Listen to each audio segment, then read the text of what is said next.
जी viewers, मेरे साथ मौजूद हैं ये एक ट्रांसपोर्टर भाई हैं, तो इनसे बात करते हैं कि हालिया जो ये महंगाई है उससे ये कितने मुतासिर हैं। अस्सलाम वालेकुम। वालेकुम अस्सलाम। क्या नाम है आपका? अरशद भाई। अरशद।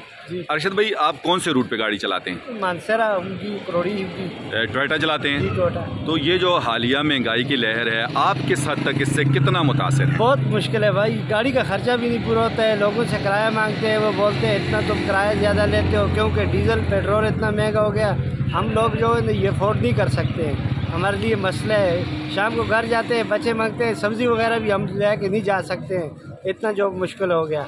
अच्छा, आप इन हालात का, इन सब महंगाई का, इन चीज़ों का जिम्मेदार किसको समझते हैं? ज़ाहिर है फिर हमारे जो ऊपर जो बड़े लीडर हैं उनको तो समझते हैं, हुक्मरान हैं। अच्छा, इसका हल क्या है? आप क्या समझते हैं? आपकी नज़र में इसका क्या हल है? हमें तो अल्लाह करे कोई बहुत अच्छा सा वो जो है ना हुक्मरान, वो ऐसा कोई ख्याल निकाले कि जिसमें हमारे लिए कोई ऐसा हो, आसानी हो, हमें हर चीज़ मिले। बिजली नहीं मिलती है और बहुत से मामलात हैं, आटा नहीं मिलता है, पेट्रोल नहीं मिलता है, डीजल नहीं मिलता है, हम बहुत परेशान है इस वजह से। अच्छा, आप यहाँ से मानसेरा गाड़ी चलाते हैं? जी, मानसेरा। तो कितने हाफ डाउन आपके लगते हैं दिन में? एक भी नहीं लगते। 24 घंटे में एक भी नहीं लगते, क्योंकि यहाँ तो दिन का काम है, शाम में तो सारे लोग काम है ही नहीं आगे। तो जब बिल्कुल ही काम नहीं है, 24 घंटे में आपको कोई हाफ डाउन नहीं लगेगा। आपकी गाड़ी के जो अखराजात हैं, किराए हैं, आप घर से बाजार तक तो आप आते हैं, अगर खाली भी आते तो हैं, और रोडों की हालत भी ऐसी है, बिल्कुल टूटी फूटी है।